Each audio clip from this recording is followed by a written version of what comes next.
But I think this is an opportunity for Canada to go towards self-reliance. Canadian has this resilience that we get through from every storm. We have done it in the past. People are struggling. We heard this a lot, during the campaign. We heard from people that prices are skyrocketing. How are you planning to manage that balance? Look, the Prime Minister, Mark Carney, he comes with a great experience. I'm blessed and humbled to work alongside with him to assist, to deliver his priorities and to do something for Canada's brighter future. Look, community safety here in Brampton has been a big issue, and then we heard loud and clear from the community. Yeah, I was watching a press conference with many of the premiers, and they were discussing some of the cross-border obstacles that happen just between provinces, and eliminating some of that. I think that kind of fits in with the One Canada economy. But you also step in at a time when there is a little bit of global unrest. The international pressure is going on with the U.S. and Trump and the tariffs, and other destabilizing factors like the war, the genocide in Gaza. How do you take from Canada's perspective? You got to take a lot of these factors into account to make this work. So look, the world is going through a very difficult time. It's a pivotal moment for Canada. And I see, look, I was raised by a single mom. I was 10 or 11 when my father passed away. I've seen many ups and downs in the life. Coming from third world country in Canada, becoming a president of the Treasury Board, I think this is a great honor. And on this journey, I have learned so much and I've seen so much. So what happens is, in my belief, is when one door closes, 100 doors opens. Any event brings an opportunity. We are going through a tough time due to unjustified tariff.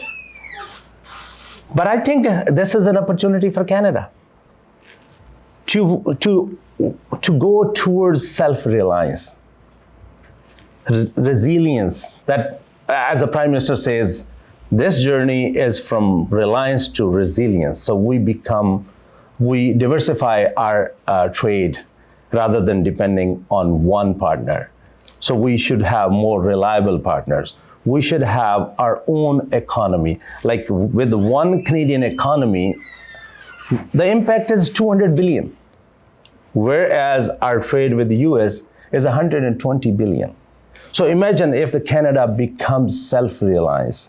We have our own industry, infrastructure, housing, more jobs, and energy sector, you become a superpower.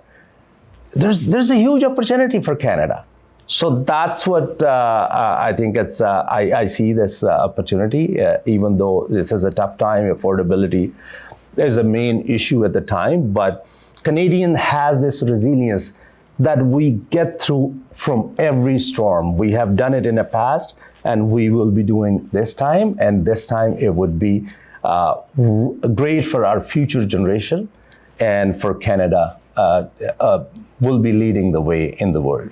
And even in some of the anecdotal conversations that I have with people, they are excited about the fact that Canada is not going to be so reliant on the US, that we're going to be not just looking at Canada itself and becoming self-reliant, but looking at other markets like Europe, like Asia, where we can expand and not just be so dependent, because it's very volatile. You get Trump in and all of a sudden the whole thing is turned upside down. But you got to also strike a balance with some of, like you're mentioning, people are struggling. We heard this a lot, during the campaign. We heard from people that prices are skyrocketing. How are you planning to manage that balance? Look, the Prime Minister, Mark Carney, he comes with a great experience. He has that experience rebuilding economy, fixing the issue. Like we have seen it in Canada, in previous government, Harper's time, as a governor of Bank of Canada, he had put our economy back on track, saved us from recession. Then he has shown his ability to deal with the crisis in Brexit in UK. So dealt with that. And I think he came with the right moment for Canada. And this is the right moment for him to be a prime minister with that vision, with that experience, to build the strongest economy in G7. And that's exactly under his leadership, under Mark Carney's leadership, this new government is working hard to build Canada strong, to invest in our forces, to secure our borders and our sovereignty, and to build Canada home. So it's just a great vision, and I am blessed and humbled to work alongside with him to assist, to deliver his priorities, and to do something for Canada's brighter future. So when you just mentioned about investing more in, like, for instance, our borders, RCMP, and what does that tangibly mean for Canadians?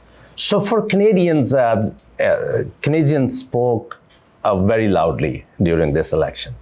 They elected this new government with a clear mandate to build Canada strong, to secure our borders, to build the strongest economy in G7. And that's exactly what we are going to do to deliver for Canadians. So one thing is you're stepping in also at a time when, some of the public sector unions, there's been tension previously with the minister when it comes to, for instance, the return to office and just some of the negotiations really being one-sided. How do you plan to, build that trust with them and rebuild that relationship? I think first of all, I like to thank our public service, our public employees. They are the backbone of our country. They are at the front foot in delivering services to Canadians. And I like to thank them, and I like to appreciate them. Look, I came from a middle class, and I understand these issues anyone faces. And to me, we're one team. The union representing public service employees, they want best for their employees, and we want best for them as well. And our collective goal is to how we can deliver services to Canadians. So we have one aim, one goal. There's I don't see any difference. I had met with union leaders, and I think we have really good relations, and we believe in working together to find real solutions to deliver better service and faster, more productive and efficient services to Canadians. And that's what I believe in, and we'll be working together on that. So yeah, it's good because, you're meeting with some of the leaders. I think one of the issues was they felt a little bit left out before. So we want to try to, like you're saying, you're trying to include them more with the process. At the same time, Canadians, I know this has been a priority for you to reduce some of the wait times for the services for Canadians. What is the plan for that? Look, Canadians deserve to be receiving services well in time. I give this example when we had the tax return, it was a paper-based. Delivery would take a little bit longer. But when technology was used, online filing, that service increased instantly. So, which means there's efficiency and more productivity in delivery and services. But that has not reduced jobs. That actually increased efficiency and services. And that's exactly the goal is to improve services to Canadians and work together that how we can be more productive and more efficient. Yeah, sometimes you feel like the government, I'm not talking about now, but just in general, they're behind in the technological area. So, where banks and other businesses are, using more efficient systems, the government tends to move a little bit slower. So it's great to hear that, we're going to be working on making things a little bit more smooth and more efficient. I know I've taken a lot of your time, and I really appreciate that for being generous with it. I know one of the other things that's important for you is security. We're talking about more of internal in Canada. What are some of the actions that you're planning to take for that? Look, community safety here in Brampton has been a big issue, and then we heard loud and clear from the community. And with a Strong Border Act, we are not only providing, hiring more RCMP and CBSA officers to provide the tool to our law enforcement agencies to make sure that our borders are secure and our communities are safe, but also we're working on to strengthen the laws. And that will provide tools to our law enforcement agency to address this issue, and it's already in progress.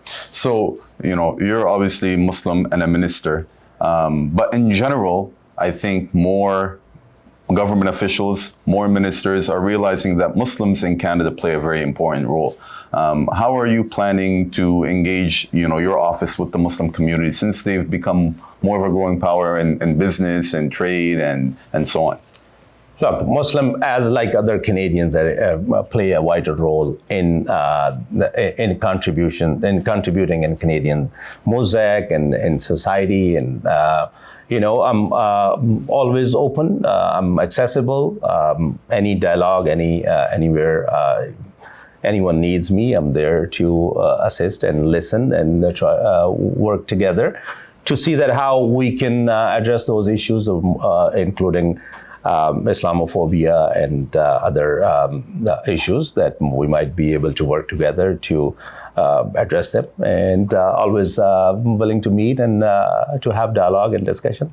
All right. The Honorable Shafqat Ali, thank you so much for joining us. I really appreciate it. This is Ahmed Ramadan from Muslim Network TV and GTA Muslims Today. Stay tuned for more interviews. Please like, share, and comment below. Assalamu alaikum.